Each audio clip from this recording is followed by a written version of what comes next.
Hi everyone, and welcome back to LangGo learning system. My name is Thomas and I am one of the IELTS teachers here at LangGo. Today we're going to be looking at some do's and some don'ts for part 1 of the IELTS speaking exam. Are you sitting comfortably? Then I'll begin. You will have between 4 and 5 minutes to complete part 1 of the speaking task, discussing these common topics: jobs or studies, family, home, hometown, and hobbies. All of these questions are about you. This part is viewed as much more simple than the others because it's really much easier to talk about familiar things around us than complicated topics, and you aren't expected to give longer answers. Do number 1. Do know what to expect. Obviously, you don't want to be nervous about any unexpected things hitting you in the exam. To fix this feeling, you should anticipate what will happen in the test room. Before part 1 begins, you will have to answer some basic questions. Firstly, the examiner will briefly introduce themselves and ask for your name. Instead of saying, "My name is," use a contraction. My name's Thomas. This will remind you to use contractions later in the speaking test. Secondly, the next question will be, what can I call you? It's great if you have an English name, but be sure that you can pronounce it correctly. If not, I'd recommend just saying your given name. It's on your ID card if you forget. Then they will ask your nationality. Just say, "I'm from," or "I come from." You do not need to give any extra information to this question. After this, the examiner will ask you to give them your identification card, and then the test will begin. It's simple and stress-free as that. Do number 2. Do create a good first impression. A common question from my students is, if I'm friendly and I make eye contact with the examiner during the test, will I achieve a higher mark? The answer is, not really, because making eye contact with the examiner is not included in the marking criteria, but it does affect your answers significantly.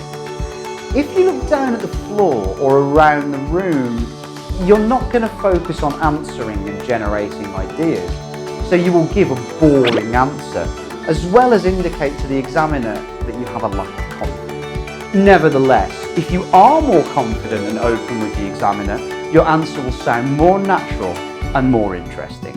You don't have to keep eye contact for 15 minutes when taking the test, because it's really strange to stare at someone for such a long time.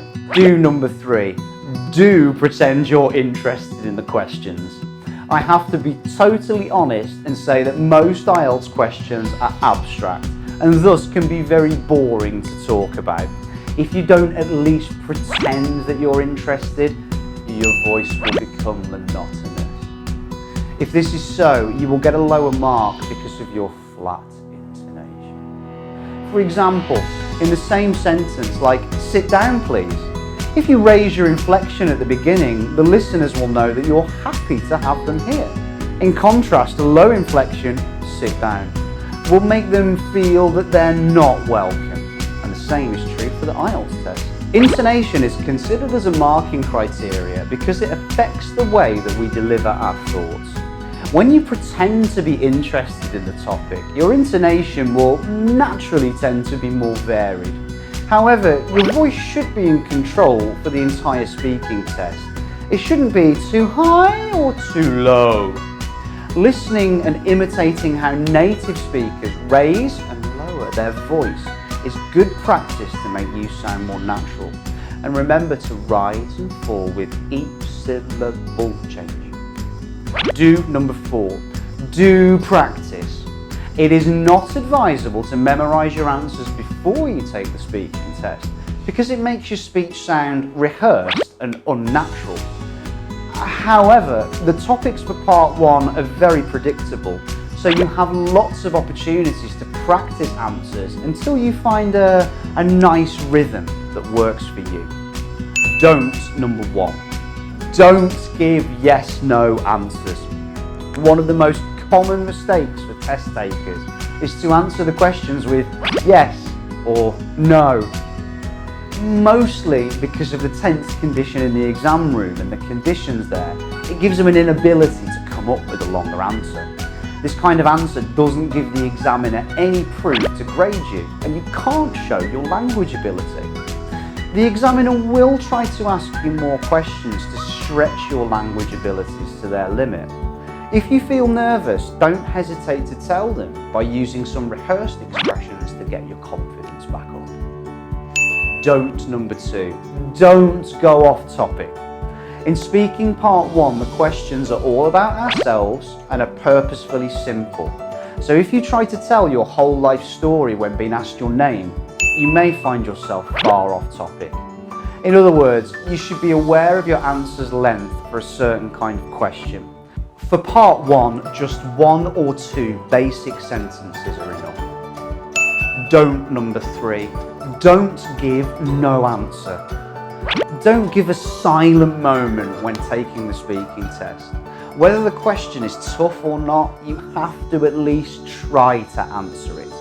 If there are any strange terms and words, you can ask the examiner to clarify or further explain, but don't use this privilege repeatedly, as it will indicate that you don't understand the material. When you have no idea about a given topic, it's acceptable for you to tell the examiner this and to make a guess that's based on your knowledge. They don't view your knowledge as the main point to mark. They want to assess your language abilities. So it's perfectly okay to make something up if you can't think of an answer. Don't number 4.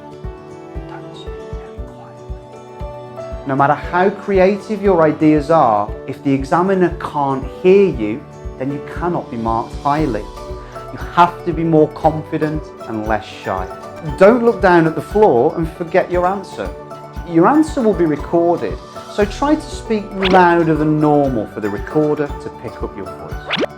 Record your voice at home and listen back to it to check how loud your voice is. And if it's not loud enough, you have to learn to turn up the volume of your voice. Don't number 5, don't be a perfectionist. The examiners will not demand perfection of your answer because you are not a native speaker.